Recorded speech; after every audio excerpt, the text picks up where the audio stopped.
How to be a good communist. The source of wrong ideology in our party. Or why, although communists are so awesome, why aren't we perfect? The Communist Party, representing the brightest and most progressive aspects of contemporary human society, is the bearer and disseminator of Marxism-Leninism, the acme of human thought. The most politically conscious, progressive, and developed people in the world. People with the highest sense of morality and justice are gathered in the communist parties, fighting unswervingly against all the forces of darkness and for the bright future and final emancipation of mankind. The Communist Party of China is one of the best communist parties in the world. Guided by our leader, Comrade Mao Zedong, our party is armed with the powerful weapon of Marxism-Leninist theory, and at the same time is carrying forward the fine traditions of progressive thinkers and revolutionaries in Chinese history.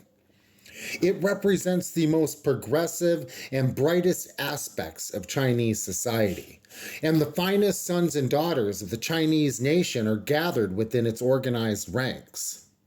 It has been fighting the forces of darkness in Chinese society for a long time, has gone through an arduous process of tempering, and has accumulated rich experience in revolutionary struggle.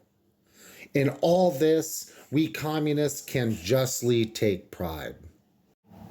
There is every ground for absolute confidence we shall finally be successful and victorious.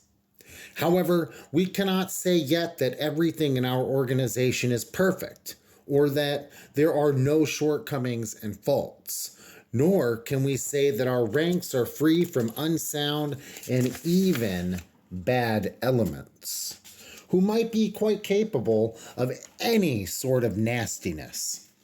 In other words, our glorious party contains some undesirable phenomena, some dark spots which I have already enumerated.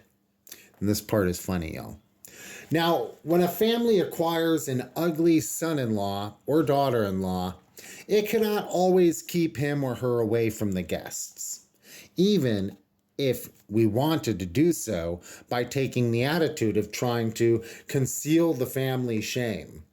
It would be impossible to hide such unpleasantness. The masses of the people are in constant contact with our party. Sympathizers come here to visit us, and people who look up to us, including many young men and women, come here to study or to join our party. When they arrive, besides the progressive, fine, and attractive things and members of the family, they will naturally see the ugly sons or daughter-in-laws who might publicly say or do something unpleasant or make a spectacle of themselves. To the perplexity of our guests and new party members, the newcomers may ask, does not the Communist Party stand for all that is just? Are communists not the finest people? Why are there still such bad people and ugly things in the Communist Party? How strange. Before joining the party, some young comrades were bitterly dissatisfied with existing society, saw no way out, and turned to the Communist Party to be a beacon of light. They thought that everything would be satisfactory and would work out well once they joined. Oh, my kid's Tamagotchi needs something, I guess. Okay. Yet after doing so, or after arriving in our revolutionary base area, they find that there are shortcomings and mistakes in the party too.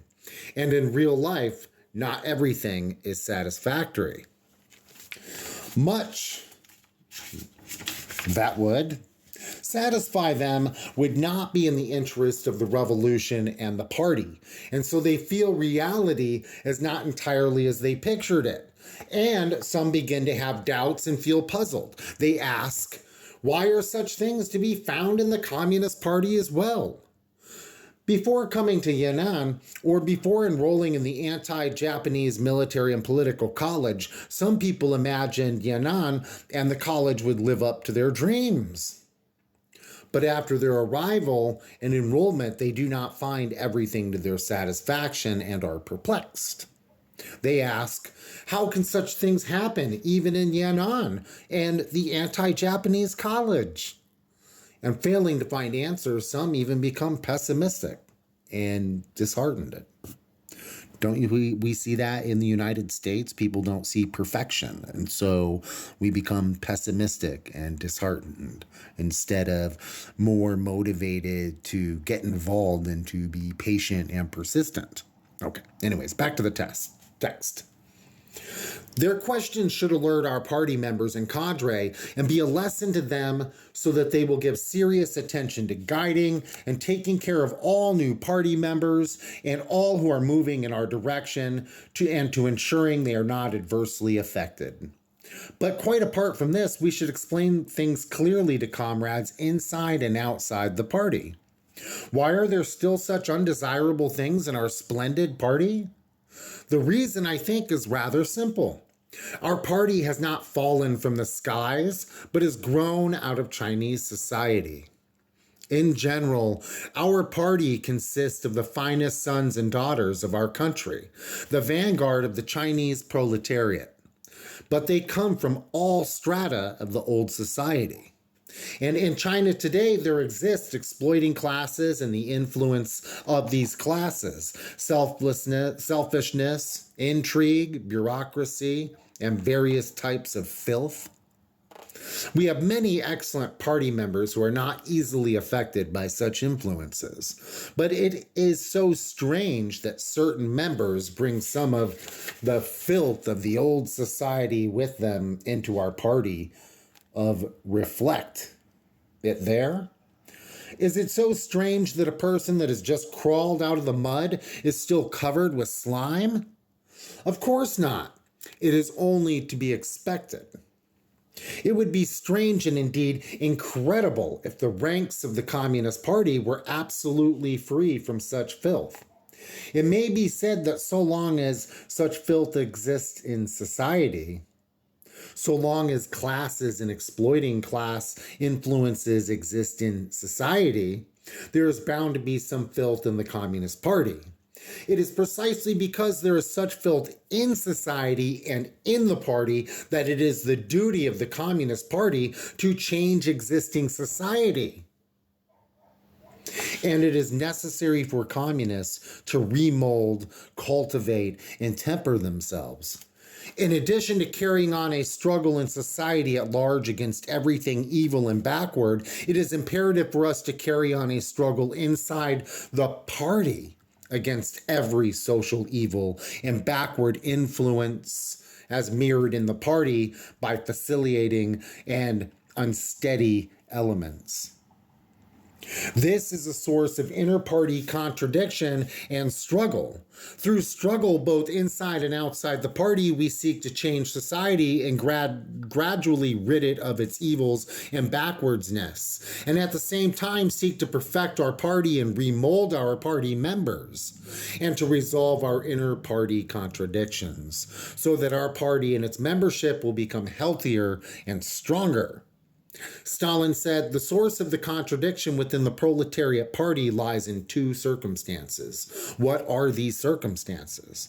They are firstly the pressure exerted by the bourgeoisie and bourgeois ideology on the proletariat and its party in the conditions of the class struggle. A pressure to which the least stable strata of the proletariat and hence the least stable strata of the proletarian party not infrequently succumb.